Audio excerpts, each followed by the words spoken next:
we're going to read The Rainbow Fish. And here we go. The Rainbow Fish. I got pajamas on. Yeah, Jake. All right, Jake, sit down, son, so we can read here. Watch the story, son. Listen to the story. What was that? A long way out in the deep blue sea, there lived a fish. Not just an ordinary fish, but the most beautiful fish in the entire ocean. His scales were every shade of blue and green and purple, with sparkling silver scales among them. The other fish were amazed at his beauty. They called him Rainbow Fish. "Come on, Rainbow Fish," they would call. "Come and play with us." But the Rainbow Fish would just glide past, proud and silent, letting his scales shimmer.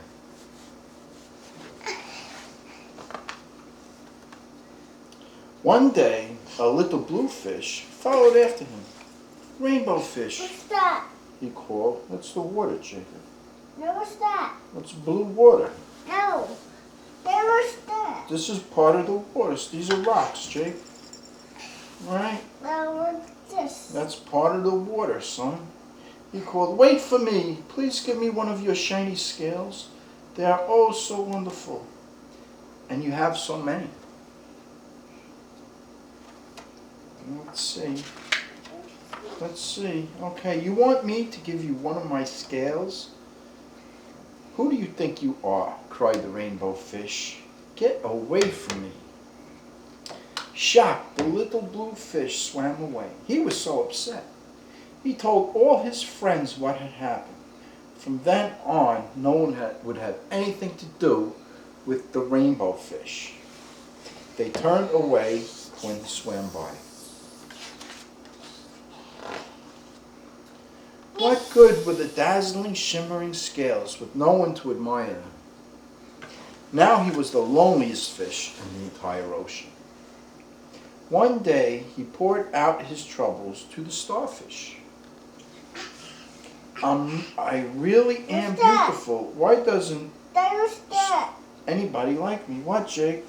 This. That's a sponge or something, Jacob. That's a sponge. It must be an eye. There's a starfish. That's an eye of me.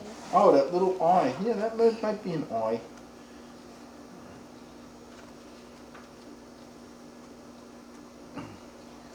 "I can answer that for you," said the starfish. "But if you go beyond the coral reef to a deep cave, you will find the wise octopus. Maybe she can help you."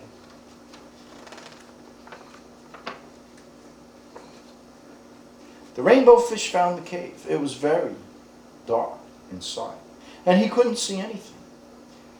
Then suddenly, two eyes caught him in the glare, and the octopus emerged from the darkness. "I have been waiting for you," said the octopus with a deep voice. "The waves have told me your story. This is my advice. Give a glittering scale to each of the other fish. You will no longer be the most beautiful fish in the sea, but you will discover how to be happy."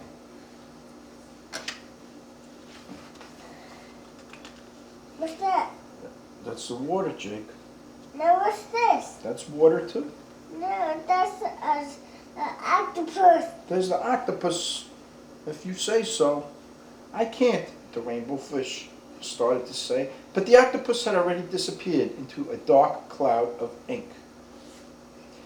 "Give away my scales, my beautiful shining scales? Never. How could I ever be happy without them?" Suddenly, he felt the light touch of a fin. The little blue fish was back.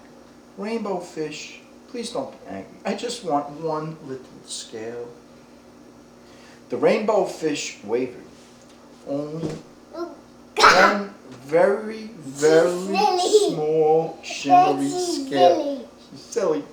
She's silly. He thought, well, Maybe I wouldn't miss this just one. Carefully, the rainbow fish pulled out the smallest scale and gave it to the little fish. Thank you so much. The little blue fish bubbled playfully as he tucked the shiny scale in among his blue ones. A rather peculiar feeling came over the rainbow fish. For a long time he watched the little blue fish swim back and forth with his new scale glittering in the water.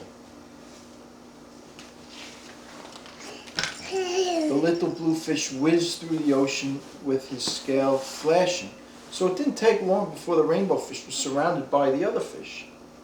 Everyone wanted a glittering scale. Oh, Jake, that's another fish. He's happy? He's happy fish, Jacob. The rainbow fish shared his scales, left and right, and the more he gave away, the more delighted he became. When the water around him filled with glimmering scales, he at last felt at home among the other fish. What's that? That's another fish, Jake. Those Those are shells, Jacob. What's that? That's a scallop shell. What's that? That is a clam shell. Oh. Finally, the rainbow fish had only one shining scale left. That's the octopus again? I don't know. His most prized possessions had been given away, yet he was very happy. Come on, rainbow fish, they all called. Come and play with us. Here I come, said the rainbow fish, and happy as a splash, he swam off to join his friends. And that's the end of the story. The end. Okay. There's brown bear. You want to read Brown Bear? Okay, Jacob. All right. Look at eating. Brown Bear, what do you see? Okay, let's see. Let's hold the book over here. Brown Bear, what do you see? It's raining. It's raining. It is raining. All right. Okay, Jake, let's look at this book. Brown Bear, what do you see? I see a red bird looking at me. Okay. Red bird, what do you see? I see a yellow duck looking at me. What's that called? That's What, Jake? that duck. Here's the yellow duck. Collect that duck. Carson likes the duck. Collect that duck from the oval. Yeah. Yellow duck, what do you see? I see a blue horse looking at me. There's the yellow duck. Blue horse, what do you see? I see a green frog looking at me. Green frog, what do you see? No. Just fun. I see a purple cat looking at me. Purple cat, what do you see? I see a white dog looking at me. That's fun. White dog, what do you see? Bow wow. I see a black sheep Bow wow. looking at me. Bow wow, arf, arf, arf, arf, arf, arf, arf, arf, arf, arf. Here we go. Black sheep, what do you see? I see a goldfish looking at me. Carson likes the black sheep. He loves that song. Oh, he does, doesn't he? I think Jake likes the black sheep song, too. Goldfish, what do you see? I see a teacher looking at me. Not the back. Not the back? No. Okay. Teacher, what do you see? I see children looking at me. There we go. Okay. Children, what do you see? What's that? Who's that, Jacob? What's that? Those are the children.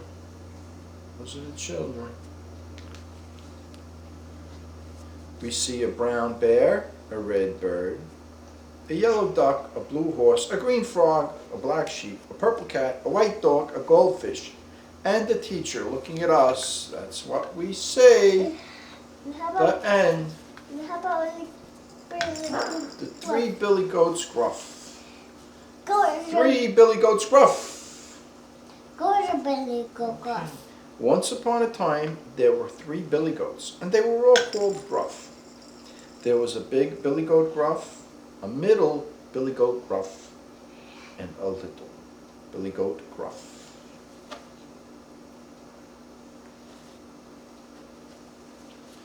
The three billy goats named Gruff were very hungry.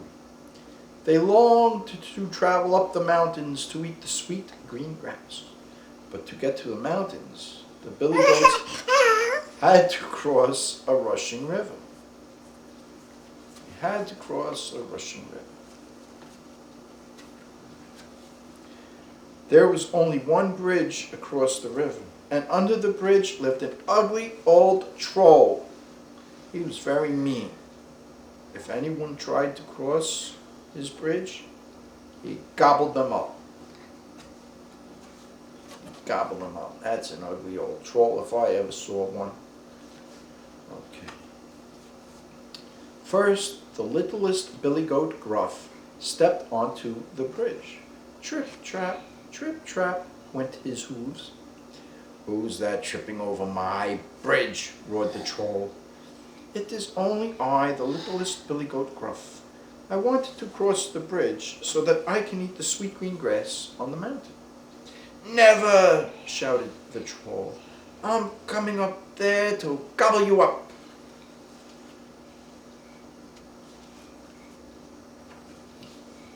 Oh, please don't eat me, said the littlest billy goat Gruff. I'm so small. Wait for my brother. He is much bigger. Bigger is better, said the troll, who didn't want to waste his time on such a little goat. Very well, he said, and let the littlest billy goat Gruff pass. A little while later, the middle billy goat Gruff stepped onto the bridge. Trip, trap, went his hooves. Who's that tripping over my bridge? Roared the troll. It is only I, the middle billy goat Gruff. Oh, eat it, huh? Billy go Gruff. Oh, yes. I want to cross the bridge so that I can eat the sweet green grass on the mountain. Never, shouted the troll. I'm coming up there to gobble you up. He's a scary troll. Okay. Oh, please don't eat me, said the middle billy goat Gruff. Wait for my brother. He is the biggest billy goat Gruff of all. Bigger is better, said the troll, who didn't want to waste his time on a medium-sized goat. Very well, he said, and let the middle billy goat Gruff pass. There's the river, Jacob. Sweetheart. It wasn't long before the biggest billy goat Gruff stepped onto the bridge. Trip, trap, went his hooves. Who's that tripping over my bridge? Roared the troll.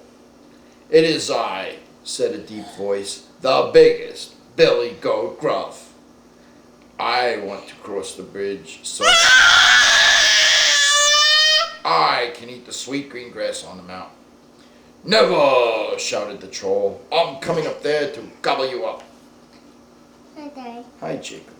The troll jumped onto the bridge, but he didn't know that the biggest billy goat Gruff was very strong. The goat lowered his noble head and charged at the troll with all his might. The troll flew high into the air and fell into the river with a big splash. Big splash. The biggest billy goat Gruff crossed the bridge and met his brothers on the other side. The ugly troll was never seen again. From that day on, the three billy goats Gruff crossed the bridge and ate the sweet green grass on the mountain whenever they liked. And they lived happily ever after. The end. All right, Jake, let's get eating. We're going to read Giraffes Can't Dance, one of Jake's and Eden's favorite books. Giraffes can't dance. Gerald was a tall giraffe. His neck was long and slim, but his knees were awfully crooked, and his legs were rather thin. Wait a second, honey. Let's show everybody the page. There we go. Okay. Next page. Next page. He was very good at standing still and munching shoots off trees, but when he tried to run around, he buckled at the knees. All right, sweetheart, wait a second. There we go. Yeah.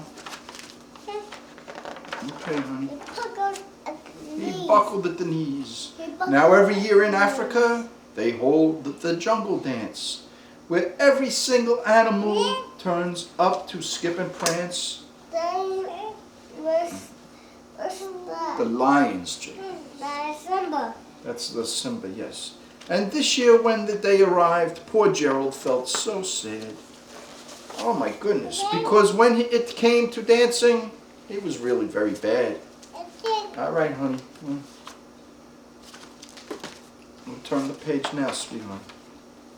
The warthogs started waltzing, and the rhinos rock and rolled. The lions danced a tango that was elegant and bold. All right, honey.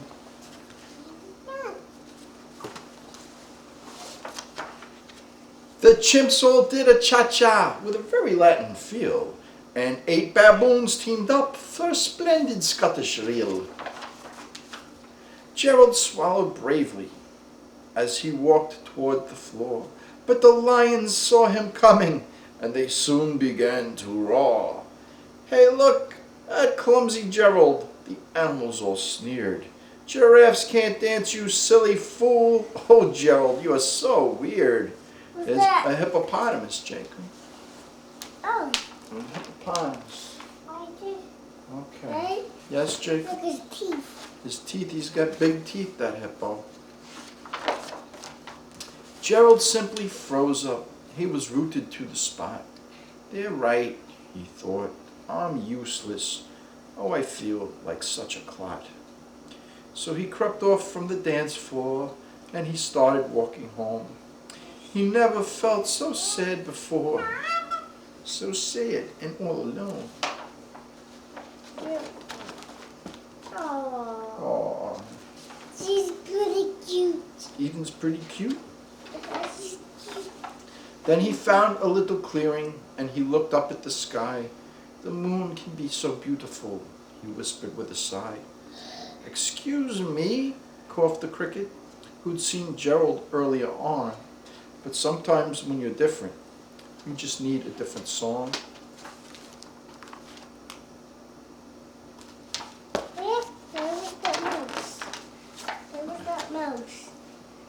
Listen to the swaying grass and listen to the trees. Jake, there's a mouse, son. Oh, you're right, Jake. There is a little mouse hiding in the bushes. Squeak, squeak, squeak. Listen to the swaying grass and listen to the trees. To me, the sweetest music is those branches in the breeze.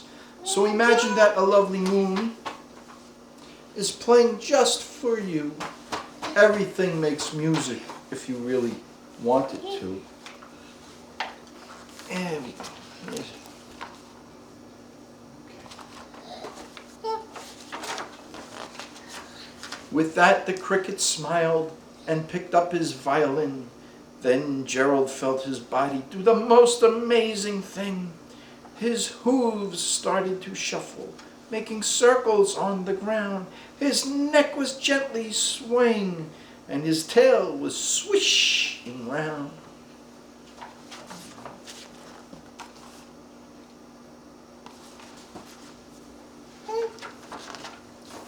He threw his legs out sideways and he swung them everywhere. Then he did a backward somersault and leapt leapt into the air. Yep. Gerald felt so wonderful, his mouth was open wide. I am dancing, yes, I'm dancing, I am dancing, Gerald cried. What's that? A bat. A bat. A bat. There we go. Yeah. Okay. A bat and a mouse. A bat and a mouse. Then one by one, each animal who'd been there at the dance arrived while Gerald boogied on and watched him, quite entranced. They shouted, "It's a miracle! We must be in a dream! Gerald's the best dancer that we've ever seen!"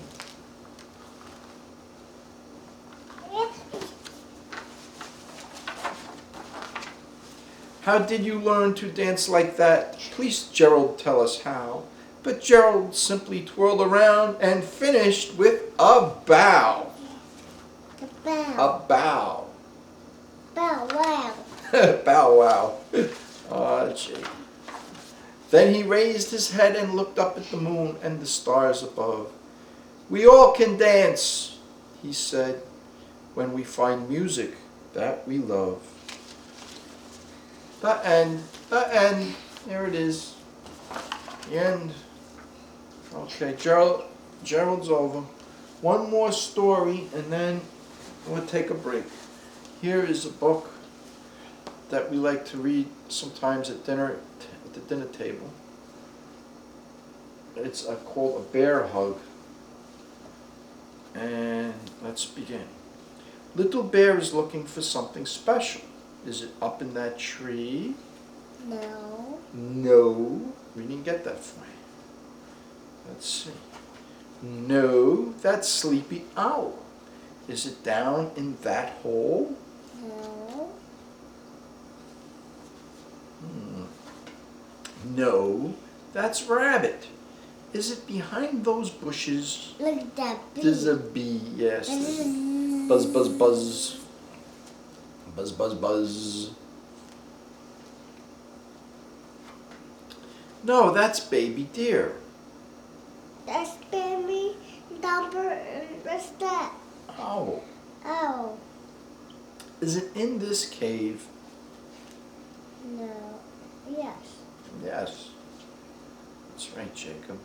Yes. Yes. Yes. And that's something special is a big bear hug and a tickle on his tummy. Yes. Woo! Woo! Okay, we'll see you all in a little while. We'll see you in a little while. Sweet Dreams Stories. Yeah. Sweet dreams. No one like you. Ruff was hungry. A huge grumble rumbled around his tummy. Where you going, honey? He could hear Rufus clattering around in the kitchen. A delicious smell of freshly baked cupcakes sailed past his nose. Yummy, thought Ruff.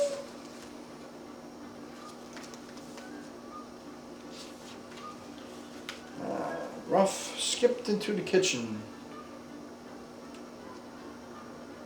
Rufus was tidying up. Well, would you like some help? Asked Ruff. I could try one of those cupcakes for you. Oh, really? Said Rufus, smiling.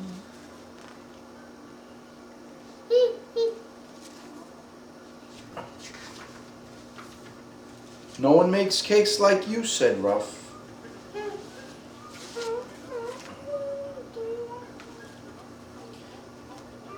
Let's see. Ruff was bored. He twiddled his fingers, tapped his toes, and twiddled his fingers again. He had no one to play with.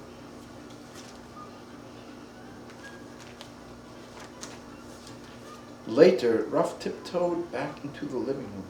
Rufus was reading. Would you look like something better to read? Asked Ruff. I could find you an exciting story. Oh, really? Said Rufus, smiling.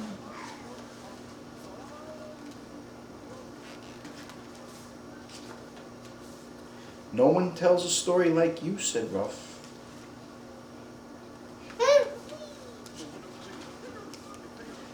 Ralph was annoyed. He was trying to make a model car. He fiddled and twiddled and fiddled, but he couldn't put it together. Then he had an idea. Oh, where you going, sweetheart?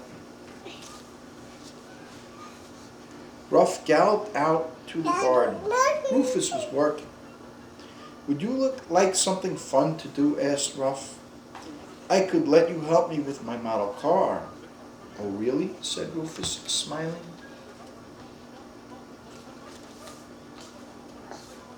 No one's as much fun as you, said Ralph.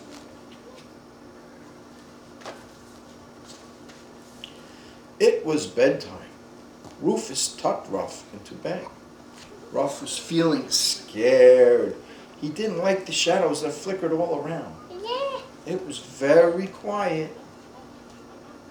Then he had an idea.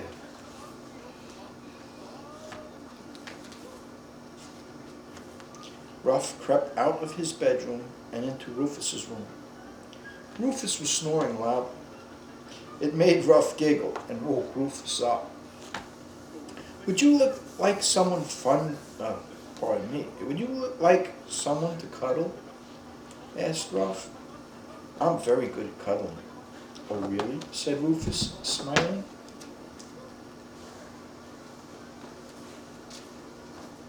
No one cuddles like you, yawned Ralph, climbing into Rufus's bed.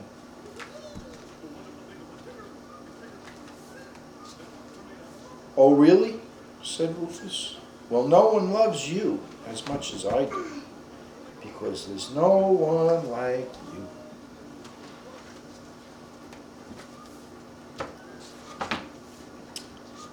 If you hold my hand,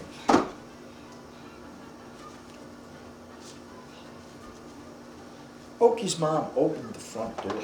Come on, Okie, let's go outside and explore. But Okie wasn't really sure. He was only small, and the world looked big and scary. Hi, Eden, honey. Yeah? Only if you promise to hold my hand, said Okie.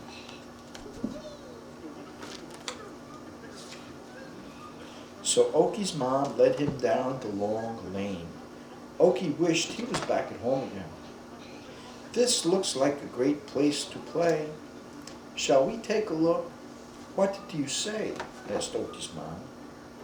Only if you hold my hand, said Okie.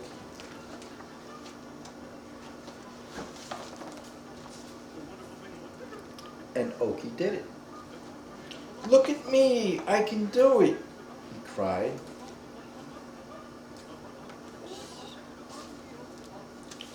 This slide looks like fun. Would you like to try? Asked Okie's mom. Okie looked at the ladder. It stretched right up to the sky. I'm only small, said Okie. I don't know if I can climb that high unless you hold my hand.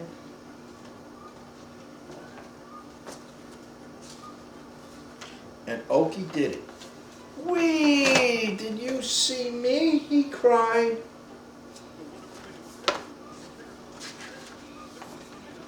We'll take a shortcut through the woods, said Okie's mom. I'm not sure if we should, said Okie, but it looks dark in there. Well, I suppose we could. Will you hold my hand?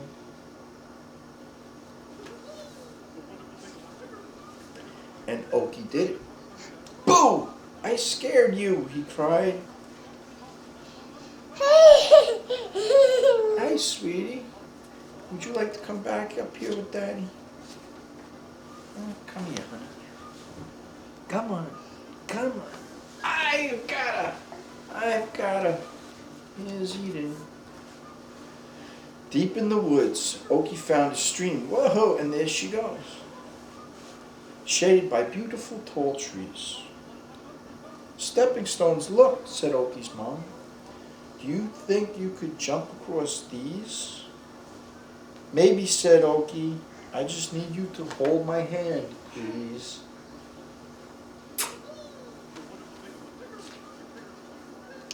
And Okie did it. 1, 2, 3, 4. Your turn now, Mom, cried Okie, holding out his hand. Hey, sweetie. Beyond the woods, Okie and Mom ran up the hill and all the way down to the ocean. Come on, Okie called his mom. Would you like to paddle in the sea with me? But the sea looked big, and he was only small. Suddenly Okie knew that didn't matter at all. He turned to his mom and smiled. And what do you think Okie said? I can do anything if you hold my hand, he said. Just as well, really, a new story. Rumpus. Rumpus liked water. He liked the drippiness and droopiness, the splashiness and sloppiness of it. He liked water so much that whenever there was water around, Rumpus somehow always managed to fall into it. Oh, Rumpus. But Mom loved Rumpus, so every time she simply sighed and she mopped up the mess. Rumpus loved mud. He loved the way you could plodge in it, splodge in it, slide in it, and glide in it. He loved it so much that whenever there was mud around, Rumpus somehow always managed to get covered in it. Oh, Rumpus! But Dad loved Rumpus, so every time he just sighed and he sponged off the splatters. Hi, honey. Let's see. Rumpus enjoyed paint. He liked to splatter and dash in it, to spread and splash it. He enjoyed it so much that whenever there was paint around, Rumpus somehow always managed to get it everywhere. Oh, Rumpus.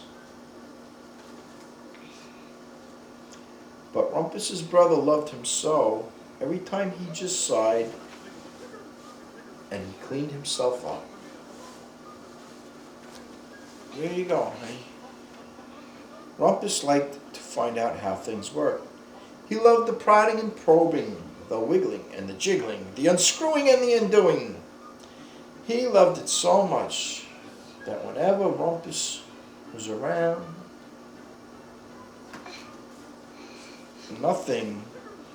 things didn't work for long. Oh, Rumpus. But Grandma loved Rumpus, so every time she just sighed and she cleaned up the clutter. Rumpus loved his mom, dad, brother, and grandma. Rumpus's mom, dad, brother, and grandpa loved Rumpus just as well, really. On my own. Hi, cutie. Deep in the jungle. Deep in the jungle, where only wild things go, Mungo's mom was teaching him what a young monkey needs to know. Some things just aren't safe to try alone, she said. Why not, said Mungo. I'm big enough to do things on my own. Now, Mungo, said Mom, listen carefully, please. We're going to go through these trees. Stay close to me and hold my hand. Did you hear what I said? Do you understand?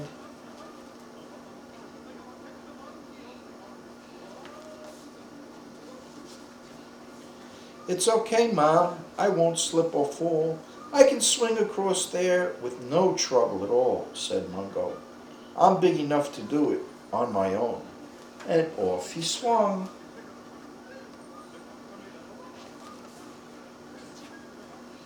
Hiss, hiss, snake in a snake sort of wail. That pesky Mungo pulled my tail. And did Mungo hear poor old snake groan? No! Mungo just laughed. I told you I could do it on my own. Now we're going to cross the river using these stones, said Mom. But Mungo, I'd rather you didn't do this alone.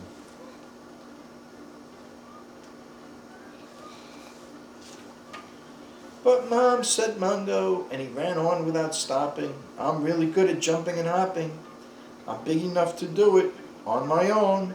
And off he sprang.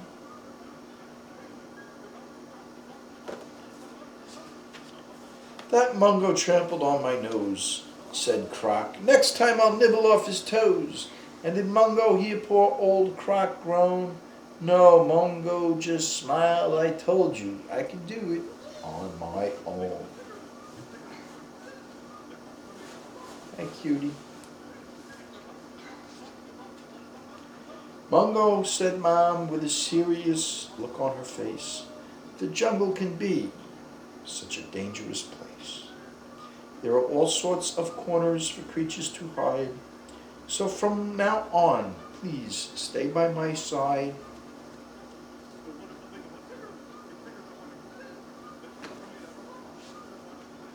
Oh, Mom, said Mungo, I don't need to wait for you. I can find my own way through. I'm big enough to do it on my own.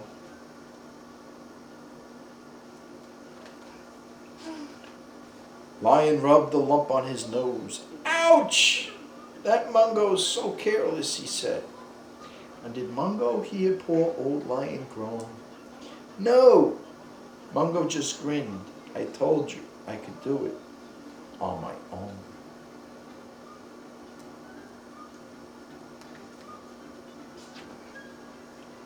I think I've had enough for one day, Mom said. So get going, little monkey. Now it's really time for bed.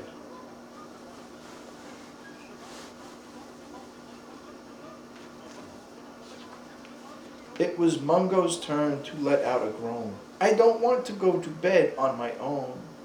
Don't worry, said Mom. Come on, kiss me goodnight, and I promise I'll hold you and cuddle you tight.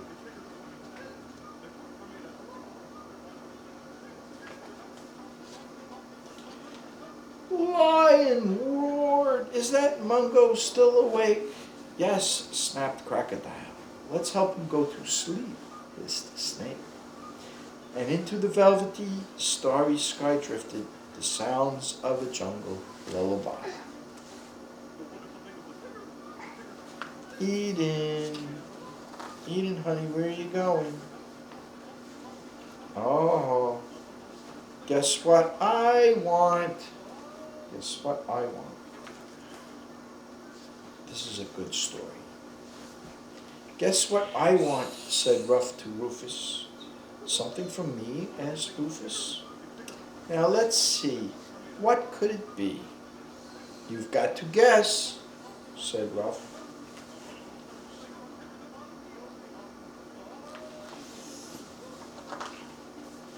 You want me to tie a string to the moon so you can pull it around like a giant balloon, said Rufus.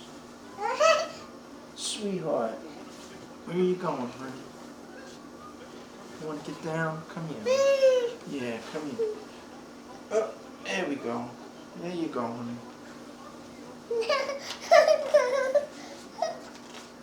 Okay. Sweetheart. We could tie. You want to come back up, little girlie? Come on. Come on, honey. All right.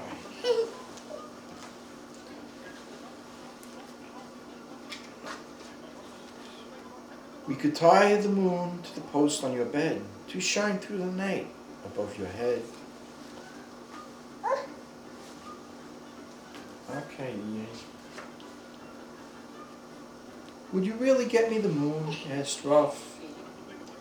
Well, it would be quite hard to climb up that high. But for you, of course, I'd give it a try. Yes, again, laughed Ruff.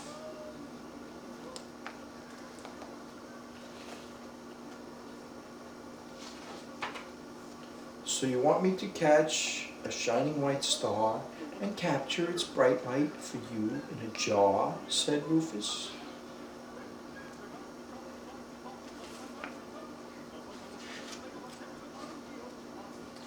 It would twinkle all night and light up your dreams and dance round your room, mixed with yellow moonbeams.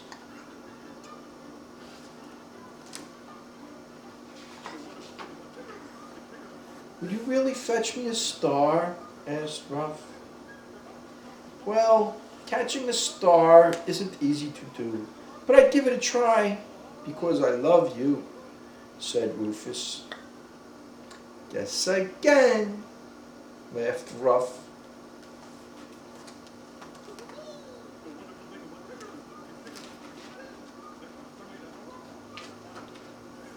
You want me to capture the song of the breeze as it lulls its way gently through leaves on the trees? Said Rufus.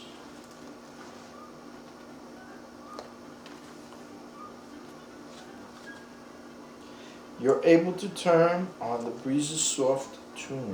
You'd be able to turn on the breeze's soft tune for the starlight to dance along with the moon.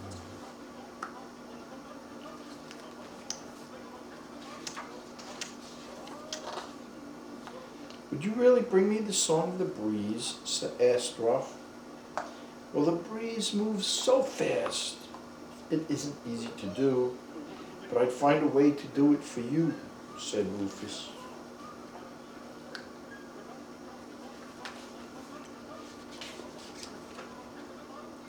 Ruff thought hard. To tie down the moon wouldn't be right, and the sky is the place to leave the starlight. It wouldn't be fair to stop the wind's song. Now try one more guess. Your first three were wrong. I know, I was teasing. I think you want this. A huge, great big cuddle and a lovely big kiss. Ah, a good night kiss. This is another good story with Okie. Okay. It's bedtime now, Okie said, Mom. Okie curled up in the chair. His ears began to droop, and he muttered, "Oh, that's not fair."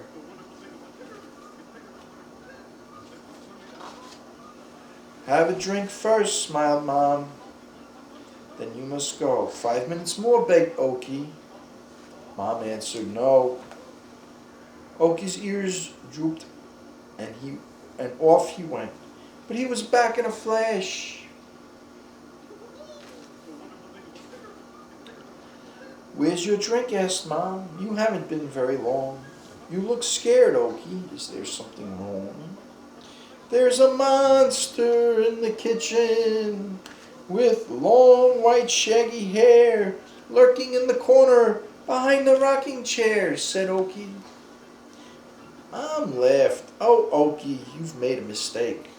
That's no monster, it's a mop. And she gave the mop a shake.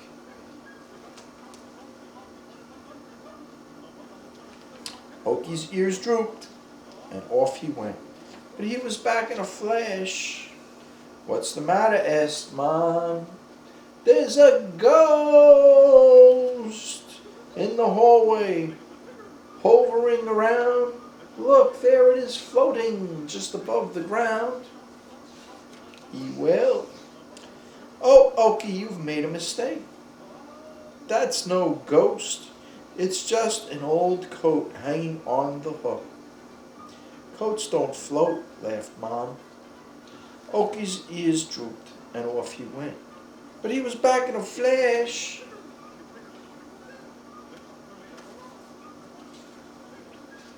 Why aren't you in bed? Oki asked Mom. There's a great big lump beneath the sheets. It's waiting to get me. I'm scared it's going to pounce. Please come and see, sniffed Oki.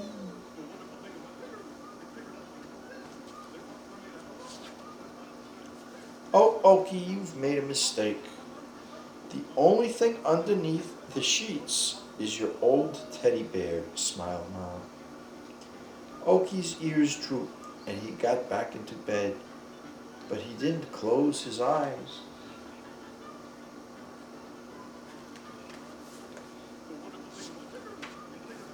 Why aren't you asleep? Asked Mom. There are huge creepy crawlers underneath my bed, and I can't get the thought of them out of my head, complained Oki.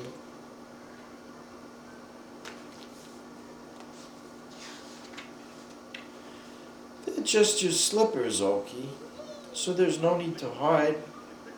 They won't be creeping anywhere without your feet inside, grinned Mom.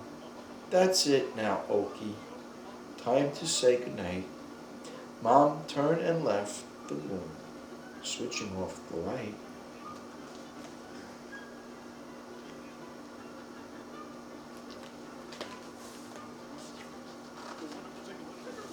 And then Oki saw it standing by the door.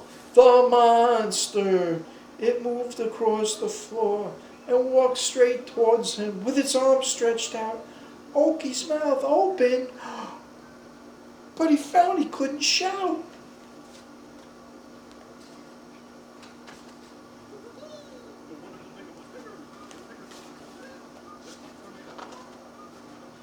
The monster leaned over him, and Oki closed his eyes.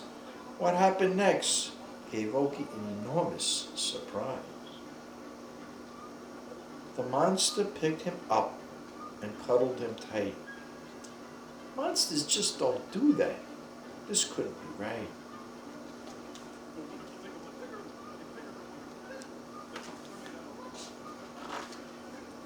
Then Mom's voice whispered, "Don't worry, it's just me.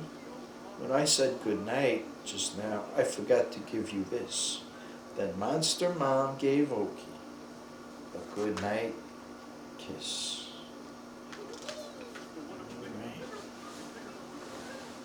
Good night, kids. Good night. We're gonna go now. Come on, dear honey.